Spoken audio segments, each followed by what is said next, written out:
Hey gang, thanks for joining me. I just got home from work. I'm an RN. It's been a long day, so I thought I would kind of come home and not do any filming and just kind of relax, prop my feet up. But I came across this YouTube video, Deadly Zombie Viruses Are Waking After 48,000 Years, and this is next.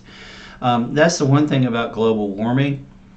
The ice is melting, and when the ice is melting, we are experiencing the release of different toxins and bacteria and viruses that have been on our planet for hundreds of thousands, if not millions of years, that we have no natural immunity to. So it's very scary. And I've always been a fan of zombies. There is a great book I recently read. It's called The Girl Who's Made of Leaves by H.R. Romero. I got it on Amazon. So if you get a chance to read that and you like post-apocalyptic zombie stuff, that's a really fun book to read. The Girl Who's Made of Leaves. Not sponsored. Anyway, let's without any further ado, let's get into this video. I'd like to watch it with you. Siberia, a land characterized by harsh winters and dangerous wilderness, and hiding a secret for tens of thousands of years. Climate change may reveal, in frozen patches of ground, deadly and highly infectious microorganisms that have not seen the light of day even before human civilization began 6,000 years ago. Periodic outbreaks of anthrax, the return of smallpox, the sneaking revelation of a corpse infected with Spanish influenza. What's next? Another COVID-19 pandemic? The Black Death? Both? What do we do if an ancient pathogen revives itself to wreak havoc on society? How do we protect ourselves from zombie viruses hidden just beneath our feet, frozen in the very soil that gets stuck in the treads of our shoes?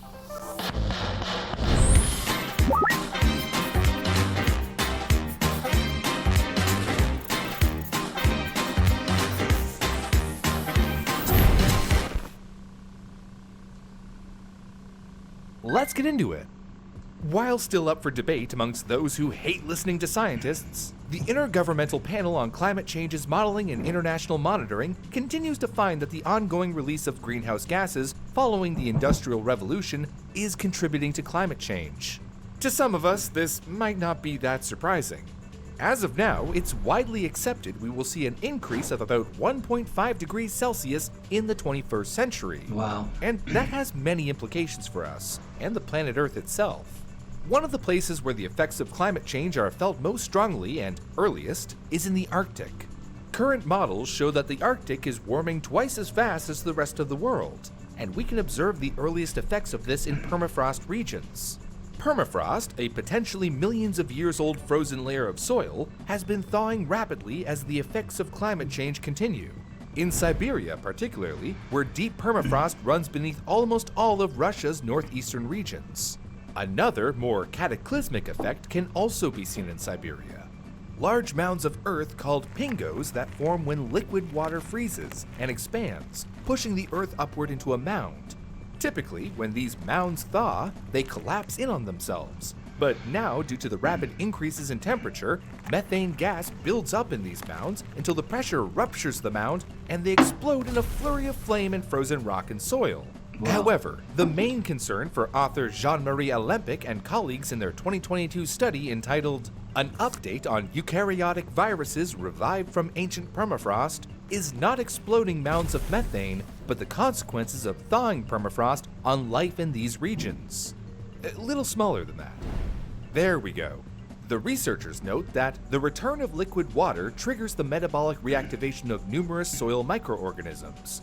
Basically, as the ice thaws, dead microorganisms once preserved in ice for God knows how many centuries, if not millennia, begin to decompose, releasing more CO2 and methane into the atmosphere. The fear is that this will escalate the release of greenhouse gases into the atmosphere, speeding up temperature increases in the Arctic, melting the ice caps until we're in either a water world or a Mad Max scenario. I hope the latter.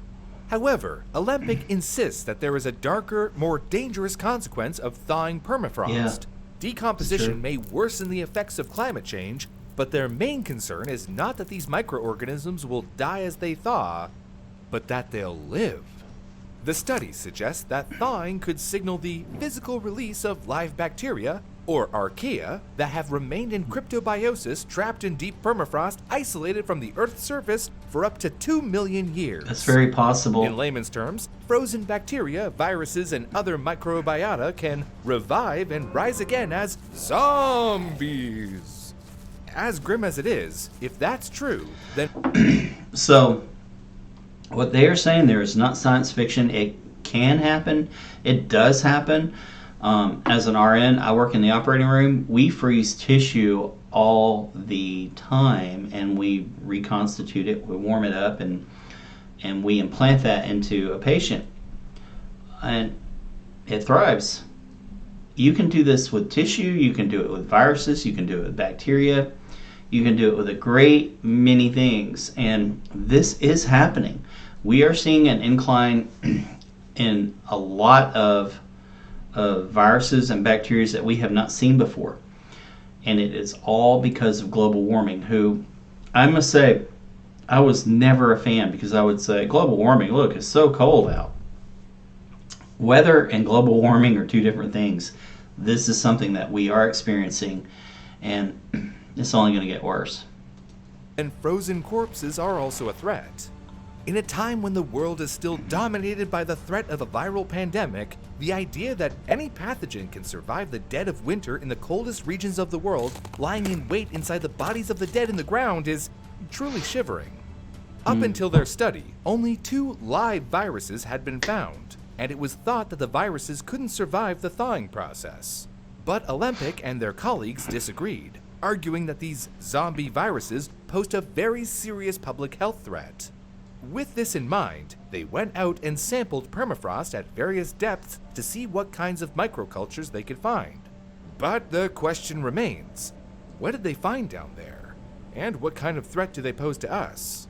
It sounds like a science fiction movie, right? The ancient disease, sealed away for centuries, comes back to destroy the world?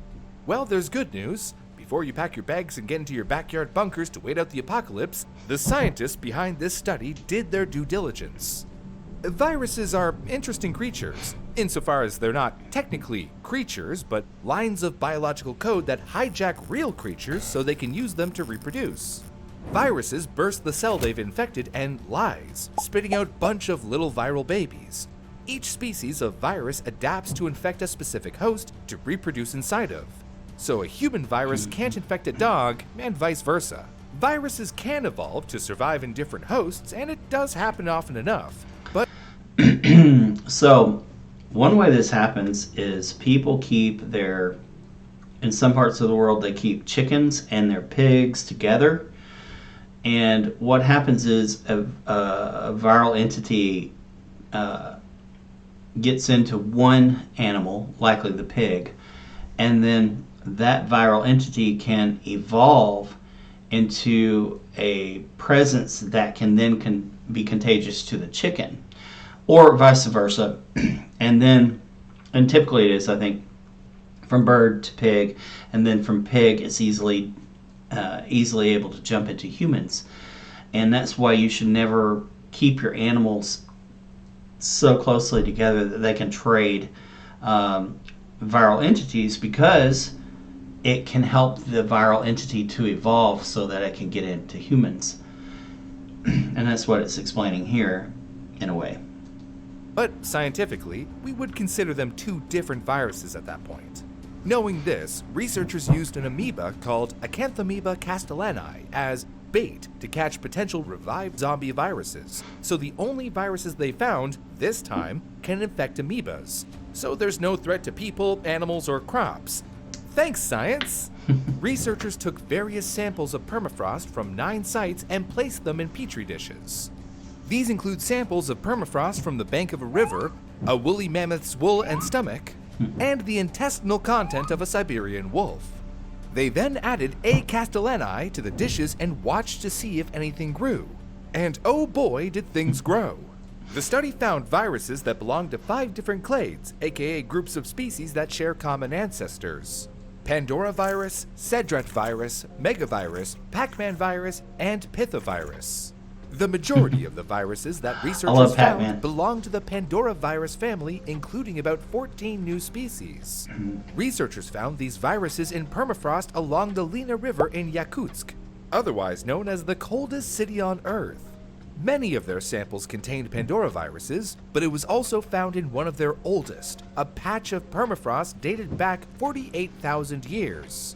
To put that in perspective, the pyramids were built 6,500 years ago. Humans first came to North America across the Bering Strait 13,000 years ago, and Neanderthals went extinct only 40,000 years ago. This tiny little virus is 8,000 years older than that. Wow. This virus slept through the entirety of human civilization. Everything you know, everything everyone everywhere has ever known, did not exist when this virus was first born out of an infected amoeba in the land before time. Pandora viruses, named after the Greek myth of Pandora's box, is fortunately not dangerous for humans. They are also, interestingly enough, the largest virus ever found. Granted, it's still itsy bitsy teeny weeny, but I've done the research and it is absolutely not wearing a yellow polka dot bikini. Make of that what you will. Another group of viruses researchers discovered belongs to the pithovirus clade, including a new subfamily called Cedret viruses. One was found in the same river researchers found the Pandora viruses in. Another was from Kamchatka, and they found another in frost along the Kolyma River. They found one more species of pithovirus in a 27,000-year-old sample of permafrost that contained a significant amount of woolly mammoth wool. The authors of the study also note that the prototype pithovirus found in a previous study was dated to about 30,000 years ago. The next virus they found is a species called megavirus mammoth. You want to guess why? Yup, because it was found in the same clump of frozen 27,000-year-old mammoth wool. Finally, we come to our personal favorite virus just for the name alone. Pac-Man viruses are one of the most recently discovered viruses that can infect the giant amoebas the researchers used as bait in their study. They're a distant relative of African swine fever virus, sharing 31 genes. It was found inside of the frozen intestines of a Siberian wolf in a permafrost dated older than 27,000 years. The name Pac-Man virus comes from an older study from 2017, whose authors state that we named it Pac-Man virus because of the broken capsid that we sometimes observed in our first transmission electron micrographs. Basically, they named it after Pac-Man because it kinda looked like him. Science is complicated, but sometimes Pac-Man is just Pac-Man. Now, as we learned earlier, all of these viruses aren't dangerous to people, animals, or crops because of how researchers use giant amoebas as bait. However, the authors insist that the wide variety and number of viruses they found that were able to revive themselves after thousands of years of being frozen suggests that there might be many more unknown viruses under the permafrost that could potentially threaten our food, our livestock, or our very lives. They say that one can reasonably infer that many other eukaryotic viruses infecting a variety of hosts much beyond Acanthamoeba species may also remain infectious in similar conditions. In the movie The Thing, Antarctic researchers uncover a strange creature frozen in the ice. I love that movie. And are picked off one by one after it thaws, revealing its shape-shifting nature. Now, obviously, an amoeba infected by a virus is less spooky than a shape-shifting nightmare from beyond the stars, but we would like to know what's down there before we accidentally dig it up. It would have been a much shorter movie if Kurt Russell, after finding the alien, said, "I read a paper about this thing. We have to set it on fire. Now." Jean-Michel Claverie, professor of genomics and bioinformatics at the School of Medicine of Aix-Marseille University, for one, is concerned because, as he says, this is the first time we've seen a virus that's still infectious after this length of time. He reiterates the same feelings as other scientists, emphasizing that it's a recipe for disaster. If you start having industrial explorations, people will start to move around the deep permafrost layers. Through mining and drilling, those old layers will be penetrated, and this is where the danger is coming from. Claverie posits that, if it is true that these viruses survive in the same way those amoeba viruses survive, then smallpox is not eradicated from the planet, only the surface. If this is true, he says, then smallpox could become again a disease of humans in modern times. And that would be a terrible nightmare scenario. In the 20th century alone, smallpox took the lives of over 300 million people and was one of the main diseases that decimated indigenous North American populations, killing, by some measures, up to 90% of their population. Olympic echoes this claim, citing another study from 2012 that found smallpox in the preserved soft tissue of a 300-year-old Siberian mummy of a human buried and frozen in permafrost. It's not just smallpox, though, but other viruses as well. In 1999, scientists isolated influenza DNA from the biopsy of a man who died from the Spanish flu back in 1918. However, it's not just viruses that can survive being cryogenically frozen, but bacteria as well. Olympic notes that the periodic return of anthrax epidemics that devastate reindeer populations has been connected to the deep thawing of permafrost layers in hot summers across Earth. Each time an epidemic spreads across their populations, some die and are frozen for months to years. Then, when a hot period arrives, they thaw, spread Bacillus anthracis spores, and begin a whole new epidemic all over again. Anthrax is a bacteria that causes lesions on the skin, flu-like symptoms, fever, nausea, among many other symptoms. The most serious symptoms include sepsis-triggered multiple organ failure and hemorrhagic meningitis, aka inflammation of the membranes and fluid covering the brain and spinal cord, which can trigger rampant internal bleeding and death. Anthrax epidemics in Siberia have been recorded as early as 1848, and the 20th century saw repeated outbreaks that affected humans as much as it affected reindeer populations. That said, the thing that frightens public health officials is the more than 7,000 anthrax-tainted reindeer burial grounds scattered across the region, threatening to thaw and lead to further loss of life. And this happened with a lot of different things. A lot of different viruses affected a lot of different types of animals, and viruses can reinfect those animals and then evolve to where they can jump into the human being.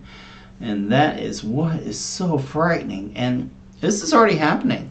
It's been happening for hundreds of thousands of years.